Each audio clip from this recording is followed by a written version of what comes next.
आपण पाहत आहात नाशिक खबर न्यूज, जनतेचे हक्काचे व्यासपीठ। अध्यक्ष महोदय, अल्पसंख्याक समाजाच्या संदर्भामध्ये हा प्रश्न या ठिकाणी अतिशय महत्त्वाचा उपस्थित करण्यात आलेला आहे। मंत्री महोदयांनी जे उत्तर दिलं आहे, अध्यक्ष महोदय, आपल्या माध्यमातून मी सभागृहाचंही लक्ष वेधू इच्छितो आणि मंत्री महोदयाचंही लक्ष वेधू इच्छितो की अल्पसंख्याक समाजाचा विकास या विभागाअंतर्गत होतो, पण अल्पसंख्याक समाजाच्या विकासासाठी जो निधी आवश्यक आहे तो सुद्धा अगदी अल्प या ठिकाणी तरतूद करण्यात आलेली आहे।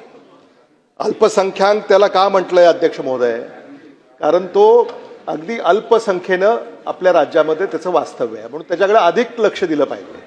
पण अध्यक्ष महोदय, सरकारचं त्याकडे लक्ष थोडंसं कमी आहे असं आपल्या या धोरणातून जाणवत आहे।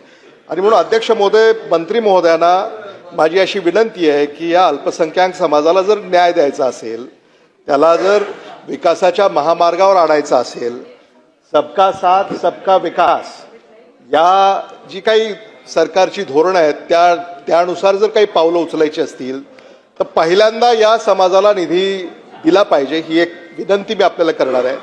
2-3 प्रश्न अध्यक्ष महोदय आपल्या माध्यमातून मी विचारू इच्छितो। तुम्ही अशी मागणी केली तर वारंवार ते तुम्हाला प्रश्न विचारायला सांगतील। तर मी अध्यक्ष महोदय, prime minister 15 point minority development program हा भारत सरकारचा आहे, महाराष्ट्र सरकार त्याच्यावर अंमलबजावणी करतं। पण अध्यक्ष महोदय, राज्य सरकारच्या एकंदरीत ज्या काही व्यवस्था आहेत त्या बैठकाच होत नाहीत अध्यक्ष महोदय। म्हणजे जिल्हा अधिकाऱ्यांनी ही बैठक घ्यायची असते, पण ती बैठक बरेच महिने वर्ष या बैठका झालेल्या नाहीत आणि म्हणून त्याच्यात अधिक दुर्लक्ष होतं अध्यक्ष महोदय। त्यामुळं ह्या ज्या काही prime minister 15 point minority development program जो केंद्राचा राज्याचा आहे त्याच्या नियमित बैठका या राज्यामध्ये जिल्हा अधिकारी घेतील का आणि तशा सूचना आपण त्यांना देणार का, हा माझा पहिला प्रश्न आहे। अध्यक्ष महोदय, अल्पसंख्याक समाजाच्या जे काही आपले बांधव आहेत, भगिनी आहेत, शासकीय नोकऱ्यांमध्ये त्यांचा समावेश आपण कितपत केलेला आहे अध्यक्ष महोदय, ही सुद्धा आकडेवारी आपण सभागृहाला सांगू शकाल का? कारण हा त्याला जोडूनच प्रश्न आहे। आणि शेवटचा प्रश्न माझा असा आहे अध्यक्ष महोदय की अल्पसंख्याक समाजाची एक विशिष्ट मागणी आहे की त्यांची जे काही अल्पसंख्याक विकास संकुलं किंवा केंद्र आहेत ती या राज्यामध्ये उभारली पाहिजेत।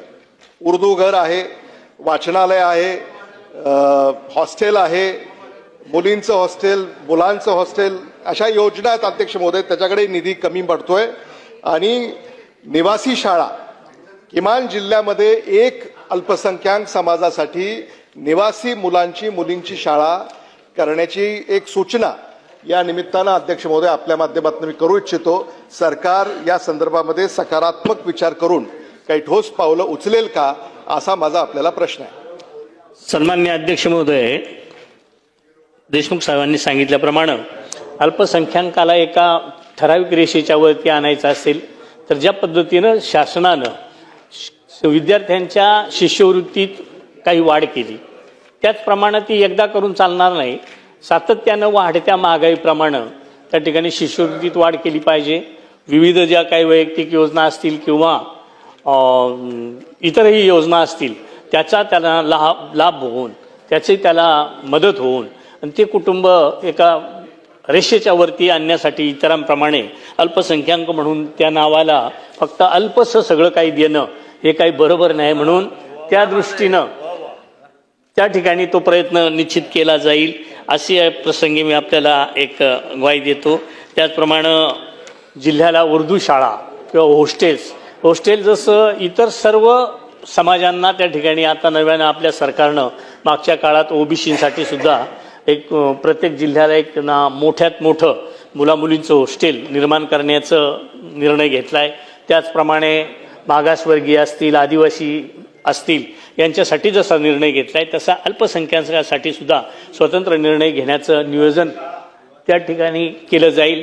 निवासी शाळा मला वाटतं काही ठिकाणी आहेत, परंतु त्यासुद्धा अनुदानावर आणण्यासाठीची जी सातत्यानं मागणी होते त्या बाबतीत विचार केला जाईल। पण मंत्री महोदय, एक गोष्टीची आपण दखल घ्यावी आणि खबर घ्यावी की मुंबईत मी असं बघितलेलं आहे की बऱ्याचशा ठिकाणी ITI सारख्या संस्था ज्या चालू आहेत त्या बंद करून तिकडे उर्दू शाळा वगैरे चालू करण्याचा प्रकार काही ठिकाणी घडला, भायखळा वगैरे ठिकाणी.